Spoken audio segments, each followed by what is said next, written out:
What is up?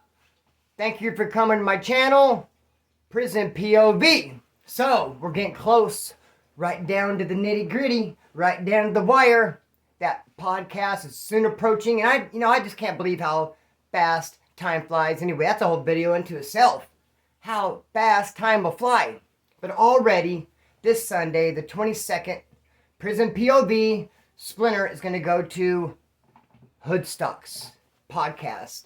And did you see the promo piece that Lucky and his team put together to advertise for it? I posted to Instagram. I posted to YouTube. I might be a little bit biased, but I think it turned out great. And I am just so pumped up for this opportunity. And I'm thankful for all you guys who've given those very, very, very important donations. Let me say very one more time. That's why I'm throwing together a raffle. You haven't seen the raffle prizes yet because you know what? Right now they're extraordinary. Extraordinary. I want them to be extraordinary. You know, they're rad. They're cool. But they're not radical. I'm going to do another video later on tonight. A little bonus thing. I'm going to show you that raffle. Yes, please, man. The donations are just so important. That's what's going to make this happen. Not the most some respect. Let's kick this video off. Let's explore the idea that whole prisons could actually be an individual group's backyard. Individual group? What? Already starting the video off with some pretty interesting verbiage. Huh, Lily? Individual group's backyard. Let's start with an easy one, obvious one. I don't think anyone would deny that Pleasant Valley is the Bulldogs' backyard. Straight up. I mean, it checks out geographically, does it not? I mean, you have north and south, and then right in the middle, Central Valley. That's where the Bulldogs are. They're in the central, and that's where, hey, Pleasant Valley is, right there in the Central Valley. So, I said geographically fine the first time. I got bold, tried to say it twice. Got hung up. Bro, it's in their backyard, location-wise. And they are deep there. If something's far, you go far. If something's deep, you go deep. They're deep, man. And let me tell you this. The Woods got into a riot with the Bulldogs in the gym, Pleasant Valley. That was so vicious, I heard about it for 2 years. People come with me. Dude, did you hear what happened to the Woods? Pleasant Valley? Bro, it was hardcore. The Woods were going to get off with the Bulldogs over a little respect issue. They're already outnumbered. Why? Because in the Bulldogs' backyard. And they're deep. They did not even start. So, got in this riot, already outnumbered. But then, the Blacks get involved. Had the Bulldogs back. Jump in. Now the Woods are really, really outnumbered. They got mollywopped. They put it to them, man. You know how it ended up? Like, the worst part of it? The Woods ended up in a corner. And so they were experiencing, like, the push, like, this effect. And the trampling. And just, like, smashed. Just from all these people just pushing. Man, I heard it was brutal. And you know what? I've gotten in all kinds of bumped heads with the Bulldogs several times. Wasco reception over the years. Blacks never jumped in. Ever. I don't know why they did this time. Could it be because it was the Bulldogs' backyard and they said like a little bit more love coming? In fact, let me say this. You know, we know about allies. You know anything about CDC and prison, how the groups operate. There are allies, but it's very rare. I can't even really think when I try to think. It's very rare for two groups to be going at it in a riot, two different races, and for a third to jump in. Ally or not, it just does not happen. So very rare. Now, when the Woods were getting off with the Blacks of Soledad, the Serenos did get involved, but only because when the Blacks took off on a white Southsider, thinking he was a Wood, which that brought them in. Plus also, I think it went back to a little bit of that killer instinct I talked about so much lately. Got a video on it. Man, it's a topic I'd love to explore. The killer instinct. And now, if you're a violent person, and there's violence happening around you, a big riot, the noise, the pushing, the hitting, the punching, and you're going to be like a rabid dog or a shark smelling blood. It's going to pump you up, and you're just going to want to get in on it. So, I don't know what the case was. They did get involved. Let me tell you this. It's very, very rare. So, another example is San Diego and Donovan. I've never been there before, but I'm sure that the San Diego car has Donovan showed up. Right there in their backyard. It's in San Diego. I'm sure they have all the good jobs. I'm sure they have it sewed up. Since we're talking about San Diego, shout out to Mitch Smiley. Shout out to the YouTube channel Hard Intentions. Great channel. Love Mitch Smiley. Shout out, homeboy. Nothing but almost some respect. So, now when it comes to Wasco reception, though, in general, just the prison Wasco, that's Bakersfield backyard. It is Wasco Prison is Bakersfield's backyard. And again, geographically, it checks out. It's right there in Wasco. It's in Kern County. Now, we are deep there. Reason being, Bakersfield goes to Wasco for terms and violations. Where you have a lot of these cars, LA, Orange County, they'll just go to Wasco for term. And they'll go to Chino for violations. So, not us though. Fresno too. So Fresno would say, hey, it's our backyard too because of terms violations. But we'd say, no, can't be your backyard because in Kern County, we'd like nudge you out a little bit on that. Hey, but shout out to you, Fresno car. But hey, man, Wasco's our backyard. We have all the good jobs sewed up. And there's another little element. There's another little angle. When you're doing time at a prison that's in your backyard, it's that hometown love connection.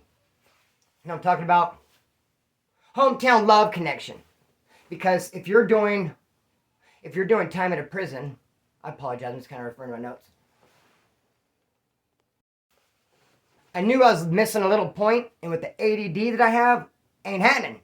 And the point I wanted to make out of is, yeah, when it's your hometown, when the prison's in your backyard, you're more likely to get visits. Are you not? Because your prison's right there and your family's right here 10, 15 minutes away. I mean, they better drive their ass down there. So, hey, you're more likely to get visits. And what comes with visits more often than not? Might bring a little something, something. And what happens to the car that has a bunch of that something, something? I mean, man, it's an endless cycle. What I'm trying to say is, when the prison's your backyard, you get a lot of that hometown love. There's a lot of benefits. Even when it comes to the guards and the COs. Because if you're at a prison, it's in your backyard, and the guards are working there, they probably live in your town. You might even know them. They might even know someone that you know. It's only going to happen if the prison's in your backyard. I mean, I couldn't imagine me being way up at the bay and bumping into somebody. Hey, how you doing? But at Wasco reception, bumping into someone from high school. Hey, what's up, dude? Went to high school with you. Very easy, very common. Of course it is. Matter of fact, one time, doing time at Wasco reception, we were getting all this love from a CO because one of the homeboys there was friends with that CO's son. Once that connection was made, and it's like, hey, what's up? We start getting all kinds of tattoo stuff. We're slinging mad ink. That's where I got this tattoo at the side of my head. Not only can we sling ink there, but I ain't gonna get in trouble if we walk around with a fresh tattoo on my head. I mean, that's on Front Street, isn't it? Going to breakfast, dinner, walking around, count, there it is. Ain't no hats to cover it up. We did have beanies, but I didn't cover it up. I didn't have to. We had an ace in the hole. The cops the one that gave us tattoo stuff. Trip on that. And not only that, you can get, okay, here's why it's so rare to have tattoos go on in reception, because in order to get a tattoo gun, you have to have a Walkman motor. They don't sell that stuff in reception. You have to wait to get the main line. Now, I've seen people in Wasco reception sing kites to Wasco A-Yard, which is the main line. Say, hey, I want to buy a tattoo motor off you. I want to buy a broken Walkman. They can send it over. Of course they could. I want to buy this. I want to buy that. Stuff we don't have access to, but you guys do. But man, when you're in reception and you're trying to get the attention of those dudes over there and all high and mighty in the main line, bro, they're like, what? Just throw the kites away. Them dudes in reception, what? Really hard to get anything coming from them unless you get a hold of a good friend. Just like when I was at New Delano, level 4, 180, but I'm in the gym, level 3, and we're sending kites into the blocks. Those dudes level 4, 180, they're like, what? The level 3s? What do they want? I mean, should we lower ourselves and talk to them dudes? That's what it felt like. They got on the shines. It's like, we're just right here, separated by, I don't know, a football field or so. Shoot it! But it hasn't made the hometown connection, man. Another one, I was doing time, my first term, as a matter of fact, in McFarland, which is also in Kern County. And the Bakersfield car was hitting fat because of the guards that were working at the prison also lived around there. Hometown connection, so did we. So, hey, the Southsiders from Bakersfield were hitting fat from this guard that we called Tijuana Madonna. So I called her Tijuana Madonna. She had the bleach blonde hair, a gang of makeup, and she was just hooking up those Bakersfield Southsiders fat. I can only imagine. Must have known her somehow. So, we didn't really hit for a while. It was the Southsiders hitting. And they were showing us love, but not really. You know what they're doing? You know a pen? So you take that ink filler, that pen filler, and when the ink is ran out, that little plastic thing, the filler, you fill that up with tattoo ink. And it goes for like $30, man. And so Southsiders had all the ink, tattoo ink, because of Tijuana Madonna. And the white boys were like, man, we need to get on one of these guards and figure out how we could start hitting. Here's how it happened. Just happened to CO asked me one day, Hey, where are you from? Asked me. Part of Bakersfield. I said, I'm from Rexon Acres, born and raised. And this guard says to me, oh, my cousin's from there. He just got 9 years. Now, I had a homeboy who at this time had this big case, just got 9 years. I knew all about it. I just did not know this dude, but he was from my neighborhood. I knew of him, did not know him personally, knew of his case. So when this guard said my cousin, I ran with it. I was like, oh, so-and-so's your cousin. They said, yeah. That was the connection. That's all I needed. I was like, yeah, good homeboy mine. We were dogs. Very good friend of mine. And just after a while, talking, and hey, man, my real good friend happens to be your cousin. He might be a little upset with you if he found out that here we are and you're not really looking out for me. He would expect you to. He would want you to. Matter of fact, bring some tattoo ink. It took me a while. Stan, come on, bring some tattoo ink. Finally brought it, but it was wrong. It was calligraphy ink. And had alcohol in it. And I was like, what the fuck? Even yelled at him. Jumped their shit on the yard. This is the wrong ink, but not where everyone could hear. Didn't front us off. Yelled at him with like a dirty look on my face. Wrong shit. What if I tattoo on somebody and he got infected? Like, could you boil the alcohol out? Certainly not. Anyway, brought more ink. Ended up getting weed. Kind of funny with the weed though. Dropped off at night. Said, please do not smoke tonight. Wait till tomorrow morning when I'm not here. Because it's a Wednesday night and if wrong people smell the weed. Like, how'd the inmates even get it? It's not visiting day. It's like, wasn't the physic? How'd some weed fall out of the sky on the Wednesday night? And I didn't make an attempt. I was like, all right, I will. But now I found myself like, on the yard, what? And that person got a little bit mad, but nothing happened. You're worried about nothing. Be that as it may, so that's a hometown advantage for sure. And it'll only happen if the prison's in your backyard. So another example of a car, an individual group having a whole prison sewed up because it's in their backyard. I'm gonna tell you straight like this. There's a Mule Creek, Sacramento. Sacramento had Mule Creek when I was there. My first violation on lock, sewed up. And for those of you who just now started watching this channel, Mule Creek, of course, one of the first prisons to go bad, go PC. It was like CMC East and the Mule Creek were the two pins known to be all bad. I went there when it's still active. Parts of it were. Went through C yard, the gym, and the door over there to level 1 yard. Get there and just sack. It's full blast and control. And you know what happened is, I got off on the wrong foot with those dudes. And it's like after that, I had the blues, that pin. Honestly did because of them. And you would expect, like, for instance, I've had the blues. I've had had to do hard time because outside energy and other inmates is causing you stress. I remember a whole summer on the farm, male minimum. We were going at it with the Southsiders like every day, and it was stressful. All this tension, the body's not meant to take it. It's like the Southsiders causing so much drama, a new fight every day. It's like doing hard times, the blues. And that's how I felt in Mule Creek, but it wasn't another race. Southsiders, it's my own people, the woods, giving me the blues. And it's all because I got off on the wrong foot with one of them. And then they pump it up full blast to the max. What happened was, now look, in there you cannot rob or like just steal from anybody. A white dude can't push up and just pull a knife on another white dude and just give me your shit, break it off, steal from me, just none of that type of shit. The only way you can get something from someone else is to finesse mentally. Finesse, finagle, maybe pressure, apply a little bit of pressure. And that's what happened to me. Because when I say that Sacramento had a sewed up Mule Creek, they had all the jobs. For instance, I wanted to order some creatine from a book, and guess who had the job? And usually it's like the cop, you ask the cop for the book and fill out the order form. No, not here. Sacramento would had the thing. Oh, you want to order? Got to go through me. Here's the book. And he sit there right there filling it out. Can you throw something on for me? Type shit. Power of suggestion. So I'm on to order creatine. He brings the thing to me. And let me just say this real quick. I only had one homeboy there at Sacramento, at Mule Creek. Actually, two. But one went to the shoe for beating up a cop. He tried sneaking a sandwich out of the chow hall. Cop tried to take it away. Beat the cop, went to the shoe. I had one other homeboy who'd been down 10 years. Only had like 3 months left. 60 days, 90 days left. And he was like an emotional wreck. He really was a hot freaking mess.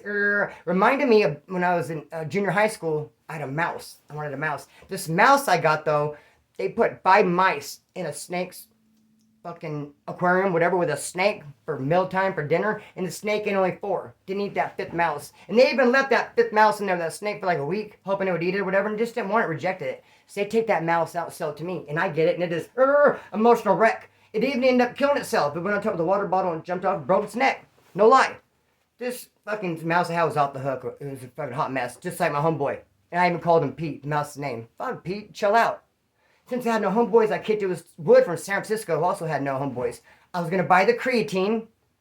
a 6-month supply. I had 3 months left. I'm filling out the form. I'm telling the dude from San Francisco I was going to let him have the other 3-month supply because I don't need it. I'm going home and it's my workout partner. And this dude from Sac starts pressuring me. Let me get some of it. Let me have some of it. How about all of us get 2 months? Just and I was like, whoa, now I understand and can see how people can give like a false interrogation. Like, okay, I did it. It was me, Mr. Mustard, in the library with the candlestick. Fuck, my bad. Get off me. Let me get the criteria. I was like, fine, fuck. Then later when I could move and had time to breathe and think for myself with outside influence, like, fuck that. Bro, I'm not going to give him no creatine. For what, though? You wouldn't give it to me. Fuck all that. And when it arrived, I didn't go out of my way to say, hey, it arrived and we're not going to give you none. I just went about my business and just gave the dude from San Francisco some. And I started doing some. And I think he saw me making some one day. Oh, it came. Good. Where's my issue? You got no issue coming, motherfucker. I'm not giving you none. Quit trying to pressure me. And then anybody else you can go harass? And then it's all of a sudden like my word ain't no good type thing. Flip it around. Which I guess I did say I'd give him some. But, oh, his word's no good. He made it sound like I went and found him and said, hey, dude, guess what? I'm going to give you some of my creatine. He left out the part how he like fucking browbeat me. Oh, his word's no good. I'd be in a room and he would walk in and he'd see me and walk out. Or fucking he'd be in a room already and I'd walk in, he'd walk out. See what I did there? Did a lot of walking out. Finally, he put me on status. Finally, I just rushed him. I thought he'd fucking beat the brakes all the way off me. No, not really. It's a pretty even fight. But I couldn't take it no more. I'd rather fight than be treated like that. And bro, it like was a little bit better, but yeah, none of the motherfucking Wilson Sack would fucking me. But they had it sewed up. They had it straight up sewed up. So, now we're going to go in this direction with it. When I went to Soledad, I went there twice. I can absolutely say, I feel like it's the North Daniels backyard. Here we are. From my point of view, from things I've seen, geography checks out, doesn't it? Soledad's in Soledad. Salinas is just 20 minutes up the road or so. Salinas, and they call it the Salad Bowl. I mean, that's an off-the-hook town, right? I almost got into a fight with a dude. We went to go, a construction company I was with, to go order a fan from like a rental company. And the dude had gloves on. It said Salad Bowl. He's from Salinas. He knows North Daniel and shit. He was all standing, acting all hard. And I said something. He took the wrong way. We're all going to fight right there, right at his job. So Salinas Salad Bowl, all the way with the business. Just right there. So Soledad is in the backyard. I mean, North Daniels are right around there, right? They're thick. Some more action to getting visits. More action maybe knowing some of the guards. And I remember when I was in Toro Dorm. The devil's in the details. I gotta consult with my notes. I gotta get this right. Devil's in the details, man. May not seem like a big deal. And this is someone no one mentioned. No one brought it up to me. And when I saw this happen, I didn't bring it up to anybody else. Because someone's like, oh, look what Billy did. Billy has that. I want a crayon too. It's almost like telling. It is telling. You can't say nothing but trip on this. You go in Toro Dorm. A side, B side. A side over here, you got TV, you got benches, you got some tables, you got some beds. B side, beds, TV, benches, tables. South side or Pisa, wood over here, North Daniels and blacks over here. No blacks though because there's a big riot and they took all the blacks out. Only North Daniels, 2 TVs. The North Daniels had their remote control at all times. I believe one of the North Daniels even took the remote control back to his bunker with them. So when they, after breakfast, get them open, they'd come out and click, click. And they wouldn't try to hide it. Turn the TV on to where the south side is the woods over here. The remote control CO would have behind the counter. Have to wait for the CO to turn the TV on. And it's like you almost want to say, not fair! But with the all you could do is kind of like power suggestion perhaps. Like look at the TV. Look at them. Look at their TV. Your TV. Their TV. Back to them. Oh, no fucks given. They're not picking up on none of that. Look at your TV and you get your TV. They must have knew him somehow. And it was a female CO too. I can just imagine probably one of the homeboys, North Daniel's sister, knew or whatever. And hey, here's the remote control. Why? Because it's in the backyard. Also, trip on this. I had a check sent in. We're on lockdown. Legal mail. They can't check your legal mail. They read mail coming in, not legal mail. Check for $700. I want to spend it. Hold in my pocket. I'm not even going to store. This is like useless paper. It's pinochle score sheet, if nothing else. I want to spend the $700. Only in North Daniels stepped up and was like, yeah, okay, I'll sell you some stuff for that. I was like, you want this check? It only has my name on it. He's like, yeah. Now, for context, if you gave me a check that said, Barry Manilow on it, Bette Midler, or just Mike Jones, I cannot go cash it. I can only cash a check made out to me with my name on it. This is how it works. But somehow, some way, they said, I don't care. Took the check, was able to cash it. Man, that's like, come on, that's pretty hardcore. That's pretty impressive. She able to pull some strings somehow. Is that the hometown love? I'm not sure. Able to pull that off. Now, the second time I went there, that was when I was in the dorms. Second time I went there in the cells, same thing.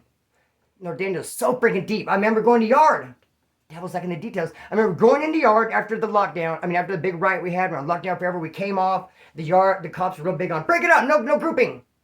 They don't want groups of 5 or 6. They just, you and groups of 2 maybe, not even 3. Break it up. But the Nordanians would be like groups of 20, come smashing in the yard. And almost, hey, what about them? You almost want to say, no, you don't. But come on, you would think of it too. Hey, he has a crayon. I want to play with the crayons. Where'd he get them? Bro, they come in smash and mob and 20 deep, and the Bearson boys 5 deep. Cops saying, you guys break it up. Just hometown love. And how could this not be hometown love? Let me tell you about this one. We are on a lockdown because the Nordanio killed a white dude. A white dude got put in his cell. It was a white Nordanio. The wood wanted out, beat on the door. Cop said, get to you after count. Which is kind of fucked up. Left him in there. Nordanio felt the thing. He was there. Killed him. We're on a lockdown. They went in the cell in January. Didn't get out till September. They were giving us white showers. They would come gather like 10, 15 white dudes up at a time. Take them down to the white showers. Here you go, little Mander. Only 5 nozzles, so it's nuts to butts. But you want to get out and stretch your legs and see people, and it's a white shower. So me and my silly trouble are not out for the white shower, but we're just like kind of watching out the cell window, this movement, looking around. There's a Nordanio across of us who just got there. He's in a cell by himself. He's looking out his window too. I see him. He sees me. I'm more looking at him. He's not looking at me. He has more like of a glazed look. He just got there. The cop walks by, opens his door. Hometown love or what? Was it an accident? You tell me. Opens his door. The dude came running out like he was expecting it, waiting for it to be open. Some would argue that a real convict, a gangster, would be standing on his door no matter what, if he knew it was going to be open or not, just waiting for it to crack. And I suppose that's true. But dude, I'm saying no hesitation. When the door opened, he came running out. Knife in his mouth. He didn't use the stairs. Stairs way over there. Who cares about the stairs? They're way over there.